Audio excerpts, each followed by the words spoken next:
ನಮಸ್ಕಾರ ವೀಕ್ಷಕರೇ, Raghu Educare and public information YouTube ಚಾನಲ್ಗೆ ಮತ್ತೊಮ್ಮೆ ಸ್ವಾಗತ.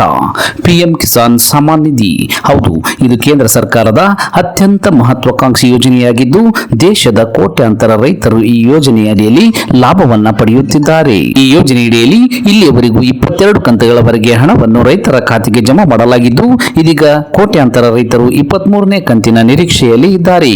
ಹೀಗೆ 23ನೇ ಕಂತಿನ ಹಣ ಯಾವಾಗ ಬರುತ್ತದೆ ಎಂದು ಕಾಯುತ್ತಿರುವಂತಹ ರೈತರಿಗೆ ಇದೀಗ ತಾನೇ ಬಂದಿರುವ ಬಿಗ್ ಅಪ್ಡೇಟೆಡ್ ಮಾಹಿತಿ ಈ ವಿಡಿಯೋದಲ್ಲಿ ನಿಮಗೆ ಸಿಗಲಿದೆ. ಅಷ್ಟೇ ಅಲ್ಲದೆ ನೀವು 23ನೇ ಕಂತಿನ ಹಣವನ್ನ ಪಡೆಯಬೇಕಾದರೆ ನೀವು ನಿಮ್ಮ ಸ್ಟೇಟಸ್ ಅನ್ನು ಚೆಕ್ ಮಾಡಿಕೊಳ್ಳುವುದು ಅತ್ಯಂತ ಮುಖ್ಯವಾದಂತದ್ದಾಗಿದ್ದು ಇದರ ಬಗ್ಗೆ ವಿವರವಾದ ಮಾಹಿತಿಯನ್ನ ಈ ವಿಡಿಯೋದಲ್ಲಿ ತಿಳಿಸಲಿದ್ದೇವೆ. ಹಾಗಾಗಿ ನೀವು ಪಿಎಂ ಕಿಸಾನ್ ಸಮ್ಮಾನ್ ನಿಧಿ ಯೋಜನೆಯ ಫಲಾನುಭವಿ ರೈತರಾಗಿದ್ದರೆ ಅಥವಾ ಅಂತಹ ರೈತರ ಮಕ್ಕಳಾಗಿದ್ದರೆ ಈಗಲೇ ಈ ವಿಡಿಯೋಗೆ ಲೈಕ್ ಮಾಡಿ ಸ್ಕಿಪ್ ಮಾಡದೆ ವಿಡಿಯೋವನ್ನು ಕೊನೆವರೆಗೂ ನೋಡಿ ಮಾಹಿತಿಯನ್ನ ತಿಳಿದುಕೊಳ್ಳಿ. ಅದಕ್ಕೂ ಮುಂಚೆ ನೀವು ಇನ್ನೂ ನಮ್ಮ ಚಾನಲ್ಗೆ ಸಬ್ಸ್ಕ್ರೈಬರ್ ಆಗಿರದಿದ್ದರೆ ಈಗಲೇ ಕೆಂಪು ಅಕ್ಷರದಲ್ಲಿರುವ ಸಬ್ಸ್ಕ್ರೈಬ್ ಪದದ ಮೇಲೆ ಕ್ಲಿಕ್ ಮಾಡಿ ಪಕ್ಕದಲ್ಲಿ ಬರುವ ಬೆಲ್ ಬಟನ್ ಅನ್ನು ಒತ್ತಿ ಆಲ್ ಅಂತ ಸೆಲೆಕ್ಟ್ ಮಾಡಿಕೊಳ್ಳಿ. ಹೌದು ರೈತ ಬಾಂಧವರೇ, ಪ್ರಧಾನಮಂತ್ರಿ ಕಿಸಾನ್ ಸಮ್ಮಾನ್ ನಿಧಿ ಯೋಜನೆಯಡಿಯಲ್ಲಿ ದೇಶದ ಕೋಟ್ಯಾಂತರ ರೈತರು ವಾರ್ಷಿಕವಾಗಿ 6,000 ರೂಪಾಯಿಗಳನ್ನು ಪ್ರತಿ 4 ತಿಂಗಳಿಗೊಮ್ಮೆ ಪ್ರತಿ ಕಂತಿಗೆ 2,000 ರೂಪಾಯಿನಂತೆ 3 ಸಮಾನ ಕಂತುಗಳಲ್ಲಿ ನೇರವಾಗಿ ತಮ್ಮ ಬ್ಯಾಂಕ್ ಖಾತೆಗೆ ಪಡೆಯುತ್ತಿದ್ದಾರೆ. ಇಲ್ಲಿಯವರೆಗೂ 22 ಕಂತುಗಳವರೆಗೆ ಹಣವನ್ನು ರೈತರ ಬ್ಯಾಂಕ್ ಖಾತೆಗೆ ಜಮಾ ಮಾಡಲಾಗಿದೆ. ಇದೀಗ 23ನೇ ಕಂತಿನ ಹಣವನ್ನು ರೈತರ ಖಾತೆಗೆ ಜಮಾ ಮಾಡಬೇಕಿದೆ. ರೈತರ ವ್ಯವಸಾಯದ ಚಟುವಟಿಕೆಗಳಿಗೆ ಅನುಕೂಲವಾಗಲೆಂದು ನೀಡಲಾಗುವಂತಹ ಸಹಾಯಧನದ ಯೋಜನೆ ಇದಾಗಿದೆ. 2018-19ರಲ್ಲಿ ಶುರುವಾದಂತಹ ಪಿಎಂ ಕಿಸಾನ್ ಸಮ್ಮಾನ್ ನಿಧಿ ಯೋಜನೆಯಡಿಯಲ್ಲಿ ಕೇಂದ್ರ ಸರ್ಕಾರದಿಂದಲೇ ಹಣ ಪಾವತಿಯಾಗುತ್ತದೆ. ಈ ಯೋಜನೆಗೆ ಫಲಾನುಭವಿಗಳಾಗ ಬಯಸುವವರು ಸ್ವಂತ ಕೃಷಿ ಭೂಮಿ ಹೊಂದಿದವರಾಗಿರಬೇಕು. ಅಷ್ಟೇ ಮಾತ್ರವಲ್ಲ, ಎಂಜಿನಿಯರ್, ವೈದ್ಯ ಇತ್ಯಾದಿ ವೃತ್ತಿಪರರು, ಶಾಸಕರು, ಸಂಸದರು, ಸರ್ಕಾರಿ ನೌಕರರು, ಪಿಂಚಣಿದಾರರು ಕೃಷಿ ಭೂಮಿಯನ್ನು ಹೊಂದಿದ್ದರೂ ಅವರು ಈ ಯೋಜನೆಗೆ ಅರ್ಹರಾಗಿರುವುದಿಲ್ಲ.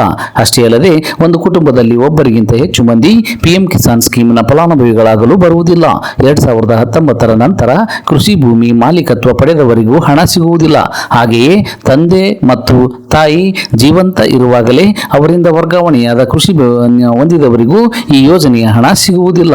ಸೊ ಹೀಗೆ ರೈತರಿಗಾಗಿ ಅತ್ಯಂತ ಪ್ರಯೋಜನಕಾರಿಯಾದ ಈ ಯೋಜನೆಯಡಿಯಲ್ಲಿ ರೈತರು ಲಾಭವನ್ನ ಪಡೆದುಕೊಳ್ಳುತ್ತಿದ್ದಾರೆ. ನೀವು ಪಿಎಂ ಕಿಸಾನ್ ಸಮ್ಮಾನ್ ನಿಧಿ ಯೋಜನೆಗೆ ನೋಂದಾಯಿಸಿದ್ದರೆ ನಿಮ್ಮ ಹೆಸರು ಫಲಾನುಭವಿಗಳ ಪಟ್ಟಿಯಲ್ಲಿ ಇರುತ್ತದೆ. ಅದನ್ನು ನೀವು ಪರಿಶೀಲಿಸಿಕೊಳ್ಳಲು ಈ ಯೋಜನೆಯ ಅಧಿಕೃತ ವೆಬ್ಸೈಟ್ ಆದಂತಹ www.pmkisan.gov.in ಗೆ ಭೇಟಿ ನೀಡಬೇಕು. ಅಲ್ಲಿ ನೀವು ಫಾರ್ಮರ್ಸ್ ಕಾರ್ನರ್ನಲ್ಲಿ ಬೆನಿಫಿಷರಿ ಲಿಸ್ಟ್ ಅನ್ನು ಒತ್ತಬೇಕು. ನಂತರ ನಿಮ್ಮ ರಾಜ್ಯ, ನಿಮ್ಮ ಜಿಲ್ಲೆ, ನಿಮ್ಮ ತಾಲೂಕು ಮತ್ತು ನಿಮ್ಮ ಊರನ್ನ ಆಯ್ದುಕೊಳ್ಳಬೇಕು. ಆಗ ಆ ಊರಿನಲ್ಲಿರುವ ಎಲ್ಲ ಫಲಾನುಭವಿಗಳ ಪಟ್ಟಿ ಸಿಗುತ್ತದೆ. ಅದರಲ್ಲಿ ನಿಮ್ಮ ಹೆಸರಿದೆಯಾ ಎಂಬುದನ್ನು ನೀವು ಕ್ರಮವಾಗಿ ಪ್ರತಿ ಪೇಜ್ನಲ್ಲಿಯೂ ಪರಿಶೀಲಿಸಿಕೊಳ್ಳಬೇಕು. ಒಂದು ವೇಳೆ ನಿಮ್ಮ ಹೆಸರು ಪಟ್ಟಿಯಲ್ಲಿದ್ದರೆ ನಿಮಗೆ ಯಾವುದೇ ಅಡಚಣೆ ಇಲ್ಲದೆ 23ನೇ ಕಂತಿನ ಹಣ ನೇರವಾಗಿ ನಿಮ್ಮ ಬ್ಯಾಂಕ್ ಖಾತೆಗೆ ಬಂದು ತಲುಪುತ್ತದೆ.